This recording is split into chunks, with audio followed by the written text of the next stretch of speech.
Boa noite a todos. Sintam-se todos abraçados, todos corações amigos. Nós já vamos experimentando frio, né? Mas vamos buscando o Evangelho do Cristo para nos aquecer. E que possamos, então, nesses poucos minutos que iremos refletir sobre os ensinamentos do Mestre, nos sentirmos mesmo aquecidos. A proposta para essa noite, Jesus nos ensina a vencer o mundo. Observando as nossas aflições, Jesus expressou uma frase muito conhecida por nós, que no mundo teríamos aflições, mas que deveríamos ter bom ânimo. E nos disse ele: eu venci o mundo. E nesta proposta dessa noite, nesta frase aqui colocada, Jesus nos ensina a vencer o mundo. O que nós podemos pensar a respeito? Seria uma pergunta? Jesus nos ensina a vencer o mundo? Seria uma exclamação? Jesus nos ensina a vencer o mundo. Uma súplica? Um pedido? Como que está o nosso coração nesta noite? Em que posição nós, cada um de nós aqui, nos encontramos? Se pudéssemos ter o Mestre à nossa frente agora, como diríamos essa frase a ele? Acredito que pergunta não seria da parte de ninguém de nós aqui. Ou alguém perguntaria? Ou alguém tem alguma dúvida que Jesus nos ensina a vencer o mundo? Pergunta não, né? Mas como é que a gente exclamaria isso? Será que a gente tem dito isso para os outros também? Confortando corações? Então vamos pensando, né? Se está registrado em João, no Evangelho de João: tenho-vos dito isto, para que em mim tenhais paz. No mundo tereis aflições, mas tende bom ânimo. Eu venci o mundo. Ânimo, essa palavra que nos remete à alma, né? Que a gente se levante, que a gente tome conta da gente mesmo, se aproprie. Ânimo tem essa origem de ânima, de que nos animemos. E realmente nós temos vivido períodos difíceis, que às vezes fica complicado encontrar ânimo. Às vezes a gente se assusta, fica com medo, se desespera. Mas Jesus nos garantiu que a gente vai ter paz com Ele. Então é como se a gente estivesse aqui hoje, num lugar seguro, ouvindo do próprio Cristo, porque temos por hábito, ainda, nas nossas necessidades, de ter alguém falando. Sabemos que pela evolução do espírito, o dia virá em que a gente poderá se comunicar apenas pelo pensamento, porque já o fazemos. Quem nunca teve uma experiência de se comunicar pelo pensamento? De captar um pensamento ou de um nosso pensamento ser captado por alguém. Então ainda temos, né, esse hábito. Mas imagine a gente aqui hoje, todos em silêncio, se comunicando, falando na linguagem do Cristo. Acho que está na hora de a gente começar a pensar como será quando a gente crescer. Igual a criança, ela encontra ânimo para estudar, principalmente quando ela tem um objetivo. E os pais perguntam: o que você quer ser quando crescer? A gente poderia se perguntar hoje: o que a gente vai ser quando crescer? Claro que nós já crescemos, já fomos muito piores, mas nos diz Emmanuel, não sou eu que estou dizendo, que nós aprendemos muito pouco ainda. E isso é triste. Então, claro que já estamos fazendo a nossa parte também, de sairmos dos nossos lares, alguns enfrentando até dificuldades para aqui estar, para encontrar Jesus, para encontrar subsídios para esse crescer. É esse o nosso objetivo. Quando adentramos o hospital de almas, que é a casa espírita, um verdadeiro hospital de almas que nos trata, doentes que também somos nós ainda. Então, aflição. Quando Jesus diz que nós teríamos, né? No mundo tereis aflições. Aflição, um estado de profunda tristeza, mágoa ou desgosto, ansiedade, angústia. Na visão espírita, temos como oportunidades de reajuste perante a lei de Deus, sendo necessário compreendê-las e aceitá-las como lições valiosas. No entendimento do Espiritismo, as nossas aflições vêm a ser o nosso reajuste, tirando o peso, tirando-nos do vitimismo, que a gente gosta de ficar, né? Se sentindo. Então, o Espiritismo, por isso que ele é o Consolador, porque ele mostra para a gente por que temos aflições ainda, por que passamos por elas, o que significam elas na nossa vida. Reajustes.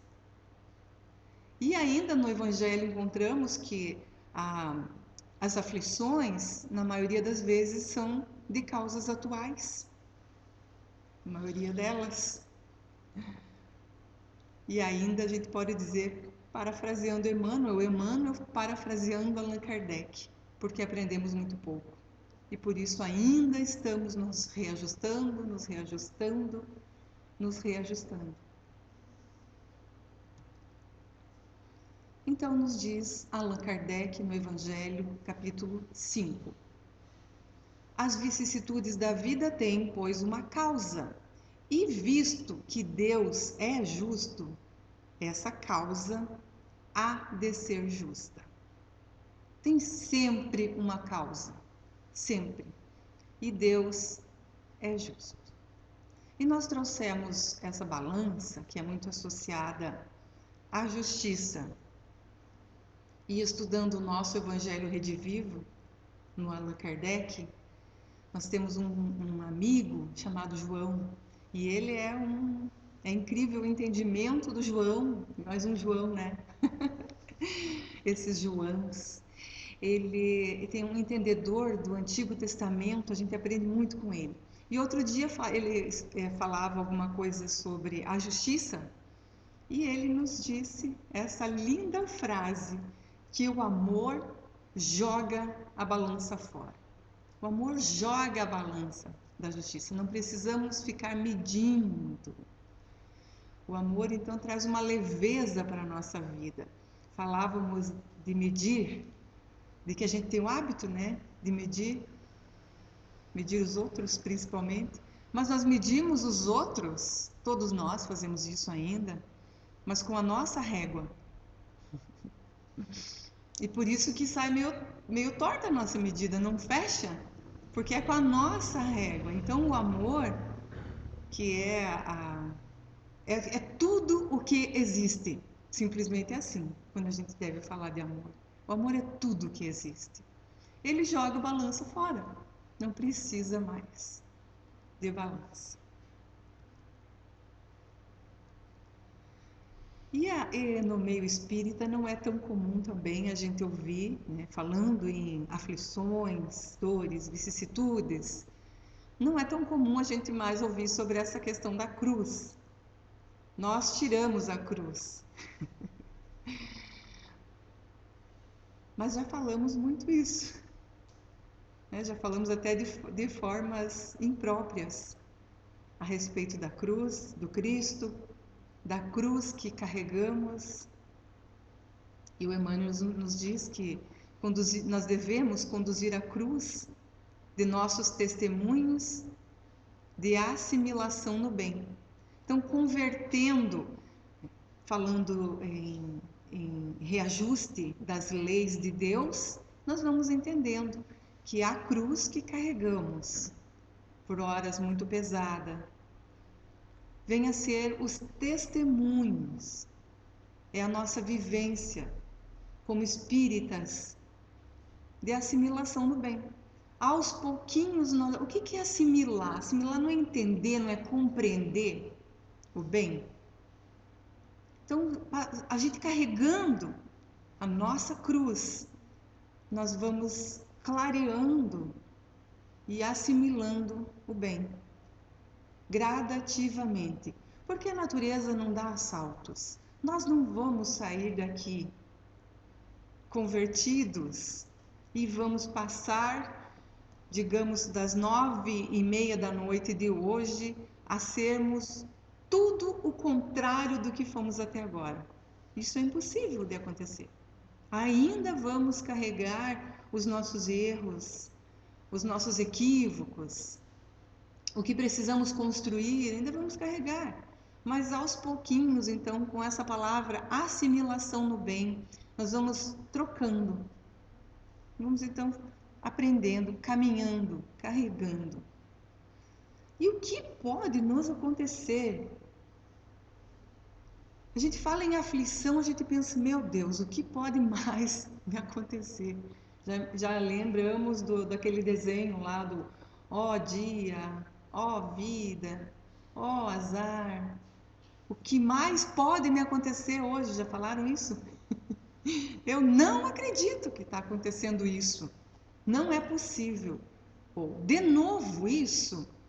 O que mais pode me acontecer? Ou, o que pode nos acontecer? O que pode nos acontecer de pior? De pior. Será que seria a desencarnação? Ou a famosa morte? Que a morte existe, né? A morte é um processo que todos os encarnados passam, mas a vida continua, então nós continuamos vivos. A morte existe para esta existência, para essa personalidade, mas o espírito imortal segue vivo. Já veio, que a gente poderia até entender essa questão da cruz, explicando, né, sobre as luzes do Espiritismo, que essa cruz vem a ser a nossa bagagem. De tanto que a gente já tropeçou, né, que o tropeço, a gente tropeça naquela pedrinha, né, e a pedrinha cai na mochila, e a gente tem que carregar ela, porque é um erro nosso.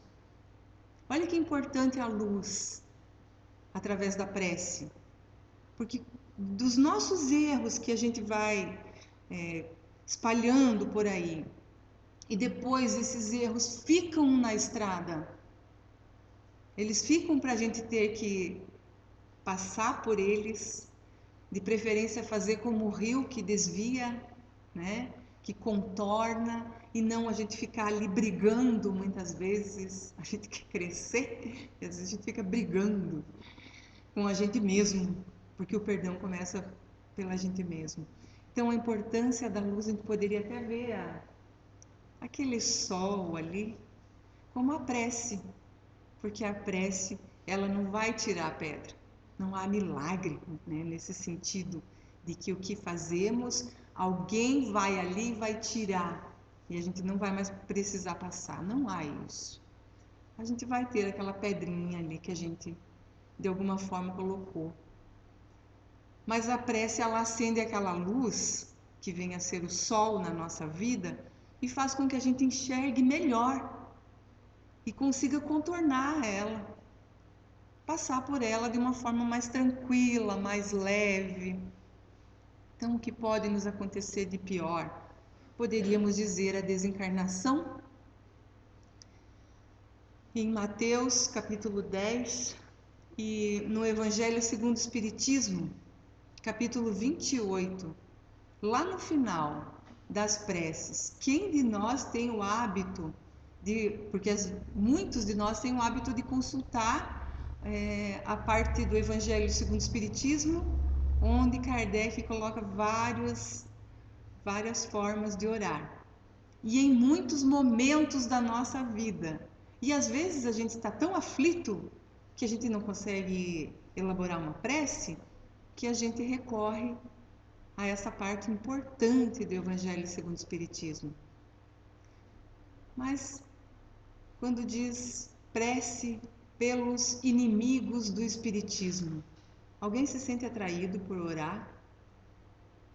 Vejam que a gente busca o capítulo das preces quando há uma desencarnação. Eu acredito que seja essa prece mais buscada nesse capítulo.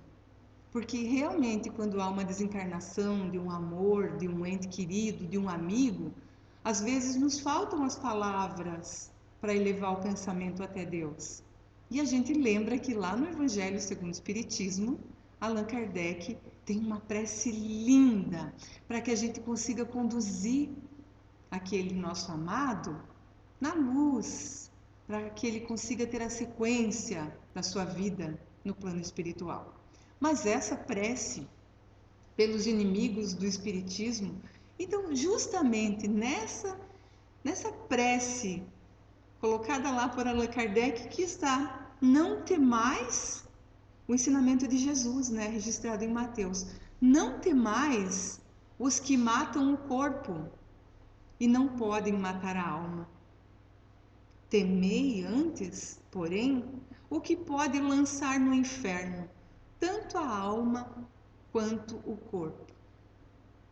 Que ensinamento profundo de Jesus, que nós não deveríamos ter esse medo da morte, e nem medo de que algo possa nos acontecer. Esse medo exagerado, principalmente, porque o medo da morte nos está colocado como instinto de conservação e é natural, é da natureza. Mas esse medo exagerado que a gente tem, às vezes, quando começa por exemplo, uma cidade perigosa que a gente vá. Aqui a gente está num lugar muito tranquilo, graças a Deus. Mas se a gente vai para uma cidade como São Paulo, por exemplo, o que é que a gente vai sentir lá? Acho que um pouquinho de medo a gente vai ter. E Allan Kardec vai nos dizer que de todas as liberdades, de todas, a mais inviolável é a de pensar, que compreende também a liberdade de consciência. Vamos lembrando aqui o ensinamento, né? Que nós devemos temer o que pode lançar no inferno tanto a alma quanto o corpo, né? Então, a mais inviolável de todas as liberdades é a de pensar, que compreende também a liberdade de consciência. Lançar o anátema, condenar, contra os que não pensam como nós, é reclamar essa liberdade para nós e recusá-la aos outros. É violar o primeiro mandamento de Jesus, o da caridade e do amor ao próximo. A exemplo dos primeiros cristãos, devemos nos orgulhar de carregar a nossa cruz. Isso está lá na explicação antes da prece, por Allan Kardec, falando porque naquele tempo, principalmente, havia muita perseguição ao espiritismo, chamados de bruxos. chamados de tantas coisas. Hoje estamos livres e vemos aí uma grande ameaça desse direito à religião, se nós não fizermos também a parte que nos cabe. Jesus conta conosco nessa obra. Se alguém quiser apagar Jesus da história, nós não devemos deixar, né? Cada um de nós façamos a nossa parte, sendo cristãos e não temendo que alguém possa fazer alguma coisa contra o nosso corpo. Porque o pior que pode nos acontecer, então, é dentro do nosso próprio pensamento a gente começar, né? Porque não precisa nem exteriorizar, mas a gente tem o hábito de repudiar, de lançar o anátema, de condenar. E isso é um perigo para que a gente adentre os abismos, como diz os infernos, porque o Espiritismo nos garante que o inferno não existe. Esse lugar, né, assustador que algumas religiões ainda apregou. Mas no Espiritismo nós sabemos que não há o inferno. E que o inferno nada mais é do que o nosso estado de consciência. E tudo começa pelo nosso pensamento. Então que a gente se vigie, comande. A Maria, uma vez, bem aqui onde me encontro, estávamos num seminário com ela, e ela falou essa frase, e ela nos apresentou as imagens dos grandes, né, dos cristãos, e ela disse: temos que sacrificar as nossas futilidades.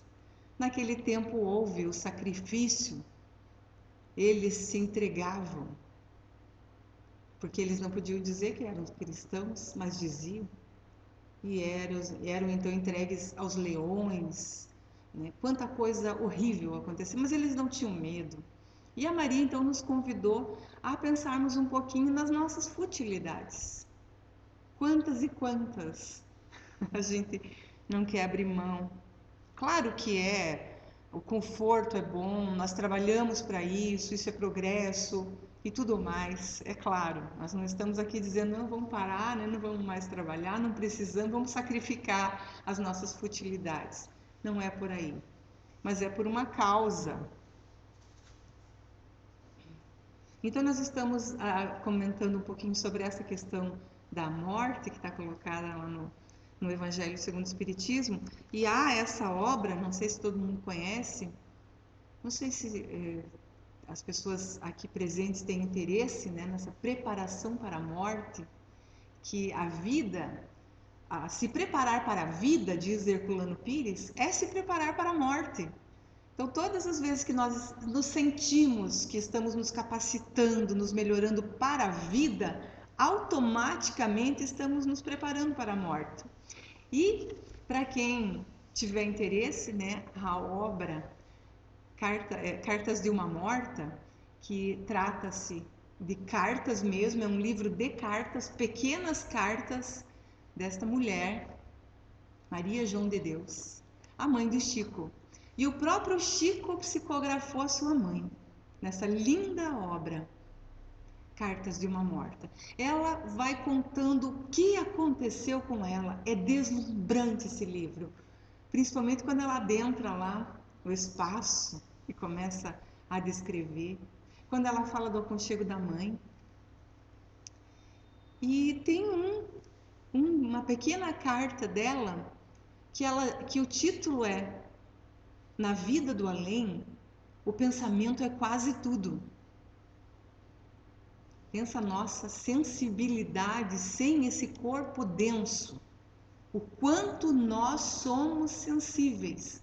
Então nos diz a Maria João de Deus que na vida do além o pensamento é quase tudo.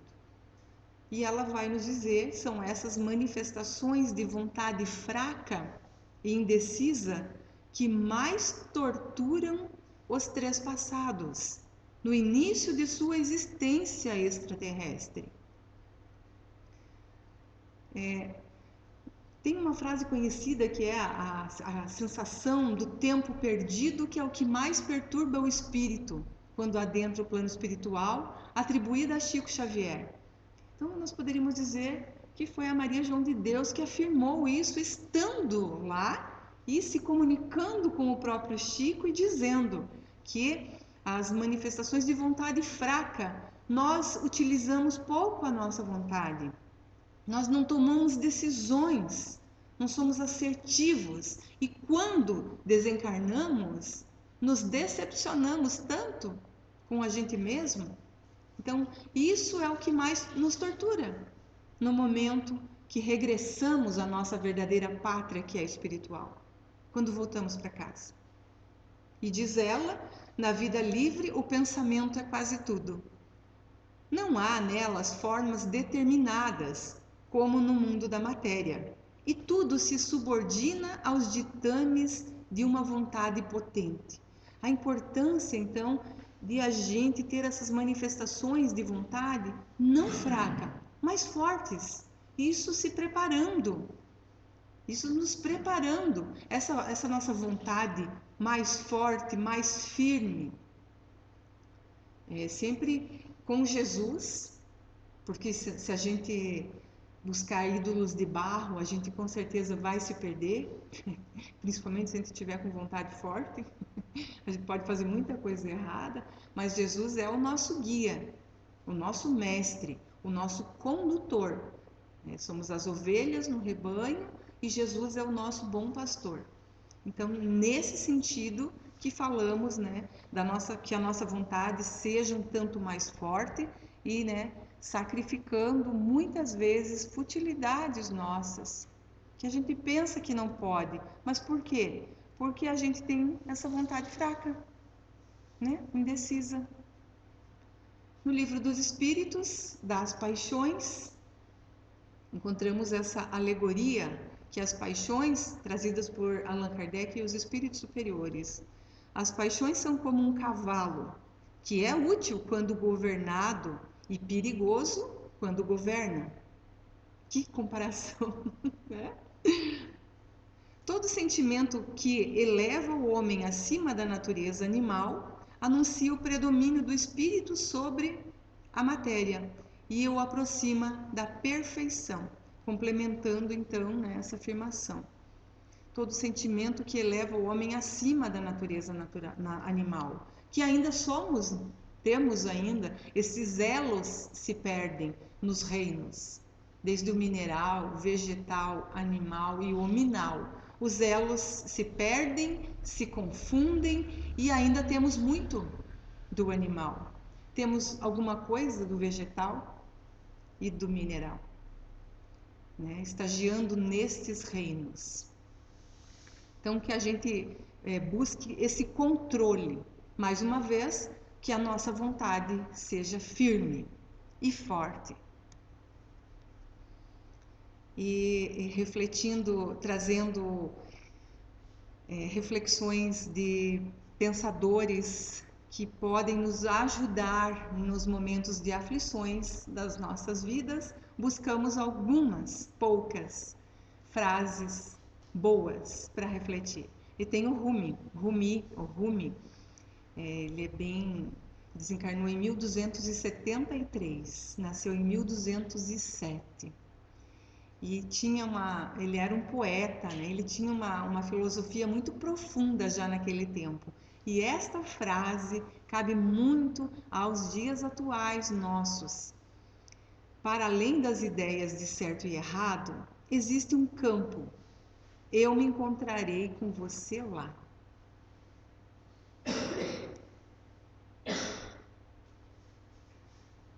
Encontramos esta frase e estudando a obra da CNV, do Marshall Rosenberg. Em todas as nossas comunicações, em tudo. Esse trabalho do Marshall vem mudando o mundo, que é a CNV, que são os 4 pilares. Poderíamos trazer aqui, então, já que está colocado na obra CNV, os pilares. Que tudo o que acontece na nossa vida e que os nossos olhos começam a observar o nosso pensamento corre solto, porque é o que menos a gente consegue prender, como aprendemos ali. Ele é livre, solto, e é difícil de contê-lo. Que a gente consiga aos pouquinhos introjetando essa comunicação não violenta. A comunicação não violenta diante de uma situação nos diz que devemos observar, sem avaliar, sem julgar, observar a situação. Depois que observamos sem avaliar, nós vamos perceber o que estamos sentindo diante daquilo. Quais são os nossos sentimentos? E sentindo, vamos vendo as nossas necessidades. Diante disso, o que eu estou necessitando? Para, em último lugar, fazer o pedido. O que é que a gente faz quando a gente discorda? Ou a gente faz de conta que está tudo bem, mas no nosso pensamento não está e nós não controlamos muito bem o nosso pensamento, e aí é uma violência. Vejam que no movimento espírita os ânimos estão inflados e nós não estamos conseguindo muitas vezes nos comunicar por causa de pontos de vista equivocados de quem? Se para além das ideias de certo e errado existe um campo onde nós estaremos um dia, então de que importa a gente querer colocar para o outro a nossa verdade? E eu estou me incluindo nisso. Esse exercício, esses ensinamentos são para mim também. Quem gosta de falar bastante geralmente se encrenca, né? Fala. Quem não gosta de falar parece que está tudo bem, mas não está. Está sendo violento consigo mesmo. Então a gente ou é violento com o próximo ou é violento com a gente mesmo. A gente não está tentando encontrar um caminho da não violência. Então a comunicação não violenta, entendo eu que nós deveríamos, enquanto movimento espírita, inclusive fazer curso, nos reunir e fazer o curso, fazer prática da comunicação não violenta para encontrarmos o caminho da união, porque precisamos nos unir cada vez mais, independente dos nossos pontos de vista, do que achamos certo e errado. Então, observar sem avaliar. Avaliar o quê? Apenas a nossa necessidade, através do que estamos sentindo. E depois a gente pede, porque a gente vai tirar se a gente tirar o julgamento, avaliação, não é? Falei avaliar, mas não é avaliar, é observar. Se a gente tirar essa avaliação, esse julgamento, a gente não vai ser violento, com toda certeza. A gente precisa aprender, né? A se comunicar. Francisco de Assis também tem uma frase, porque ela é uma frase conhecida de outra forma. Eu confesso que eu nunca tinha visto pelo próprio Francisco de Assis. Senhor, dai-me força para mudar o que pode ser mudado. Resignação para aceitar o que não pode ser mudado. E sabedoria para distinguir uma coisa da outra. Porque essa questão da liberdade, muitas vezes a gente invade o espaço do outro, infelizmente, né? Então, Francisco de Assis nos ensina tem esse ensinamento de uma outra forma, bem mais, acredito, mais famoso, e tem esse do Francisco de Assis nessa proposta dessa noite, para que a gente tenha a força, mais uma vez falando de força, para mudar o que pode ser mudado. Quando não pode, que a gente tenha resignação. Resignação é uma palavra muito falada no meio espírita, que é dar um novo significado, olhar de outro jeito aquilo, né? Então não pode ser mudado que eu consiga me resignar, eu consiga tentar encontrar um outro jeito de olhar aquilo que vai ser melhor para mim e para o outro. E a sabedoria, né, para a gente distinguir o que pode ser mudado do que não pode, o que eu devo aceitar do que eu não devo. Amém. E o SOS? Nós vamos estudar essa questão do SOS. Na verdade, SOS não tem nenhum sentido, essa sigla SOS. Ela apenas foram criadas essas letras para que houvesse esse pedido de alerta, mas não tem um significado propriamente nas letras. É uma curiosidade, não tem significado nenhum. Mas no meio espírita, com a Elaine, que é da Federação Espírita Catarinense, ela que é responsável pela união e unificação do movimento espírita em Santa Catarina, e ela está hoje coordenadora também do Evangelho Redivivo, que Santa Catarina é modelo para o Brasil inteiro em se tratando de Evangelho Redivivo.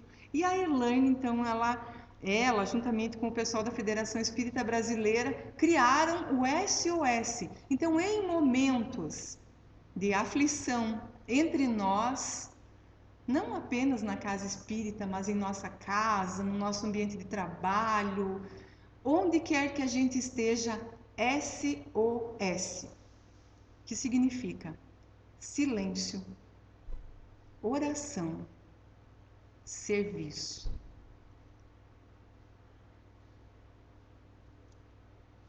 Então, para finalizar, trouxemos uma reflexão por Bezerra de Menezes, Problemas do Mundo. Diz-nos Bezerra: o mundo está repleto de ouro, ouro no solo, ouro no mar, ouro nos cofres, mas o ouro não resolve o problema da miséria. O mundo está repleto de espaço, espaço nos continentes, espaço nas cidades, espaço nos campos, mas o espaço não resolve o problema da cobiça. O mundo está repleto de cultura. Cultura no ensino, cultura na técnica, cultura na opinião. Mas a cultura da inteligência não resolve o problema do egoísmo. O mundo está repleto de teorias. Teorias na ciência, teorias nas escolas filosóficas, teorias nas religiões. Mas as teorias não resolvem o problema do desespero. O mundo está repleto de organizações. Organizações administrativas, organizações econômicas, organizações sociais. Mas as organizações não resolvem o problema do crime.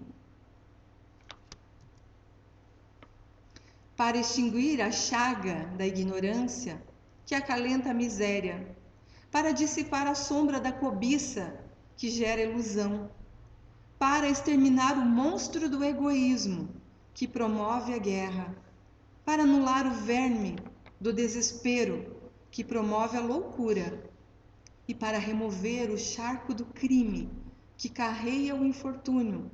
O único remédio eficiente é o Evangelho de Jesus no coração humano.